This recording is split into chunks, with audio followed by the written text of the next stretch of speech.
Fine enjoying your life.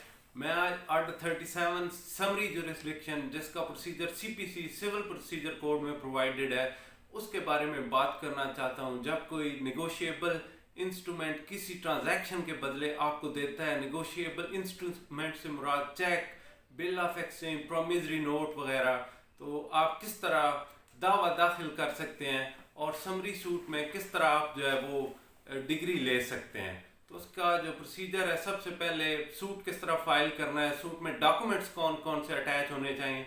सबसे पहले जो है सूट फाइल करने के लिए रेजोल्यूशन और अथॉरिटी लेटर, फॉर एग्जांपल आप कंपनी के भी आप पे कर रहे हैं, चेक की बेस पे है तो अथॉरिटी लेटर और रेजोल्यूशन होना चाहिए। साथ आपके पास डिसऑनर स्लिप और चेक जब आप डिसऑनर होता है तो विद इन 3 ईयर्स जो है आपको आर्टिकल 37 की डिग्री आप ले सकते हैं एडिशनल डिस्ट्रिक्ट जज से। तो उसके अलावा जो रेजोल्यूशन और authority letter, cheque, dishonour slip, ledger और एग्रीमेंट जो कंपनी के भी आप पे अगर आप परस्यू करना चाहते हैं तो जो लेजर दिया गया है वो भी आप दावे के साथ अटैच कर सकते हैं। तो उसके बाद जो डिफेंडेंट की तरफ से रिटन स्टेटमेंट है वो सबसे पहले आपको लीव लेनी पड़ती है, लीव टू डिफेंड। तो लीव के लिए 10 दिन का टाइम प्रोवाइडेड है जो कि लिमिटेशन एक्ट में भी है।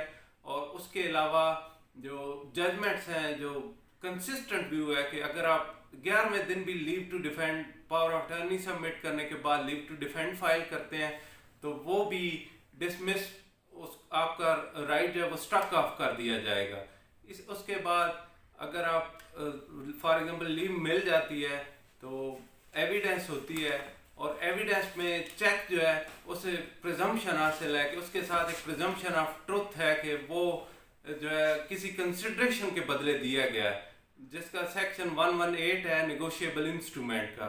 उसके अलावा अगर आपके खिलाफ डिग्री हो जाता है और समन्स आपको आए, इसमें स्पेशल समन्स होते हैं और डिग्री हो गया आपके खिलाफ, तो उसको सेटिंग असाइड करने के लिए आर्टिकल 37 रूल 4 में प्रोसीजर प्रोवाइडेड है, जिसकी बेस पे आप जो है वो फॉर एग्जांपल चेक है और वो आप डिग्री सेट असाइड करवा सकते हैं। इसमें स्पेशल काज चाहिए, एक सफिशिएंट काज होता है, एक स्पेशल काज होता है। सफिशिएंट काज आर्डर 9 में जिसका जिक्र है कि किसी भी बेस पे जब आपके खिलाफ डिग्री हो जाती है तो आप sufficient cause, x party for example हो गई तो सफिशिएंट काज की बेस पे उसे चैलेंज कर सकते हैं। लेकिन इसमें स्पेशल काज है कि डिग्री हो गई तो सेटिंग असाइड के लिए एक्सेप्शनल सर्कमस्टांसेस चाहिए, अदरवाइज वो सेट असाइड नहीं होगी। तो इसके अलावा चेक की अगर बाबत मैं बात करूं तो चेक है और पार्शियल पेमेंट हो गई है तो उस पर number of judgments are available कि पार्शियल पेमेंट जो है उसका मतलब है कि समरी जुरिस्डिक्शन में आप डिग्री नहीं ले सकते बल्कि आपको सिविल जुरिस्डिक्शन में जाना पड़ता है। तो ये था समरी प्रोसीजर, ये चंद गुजारिशात थी। Thank you very much.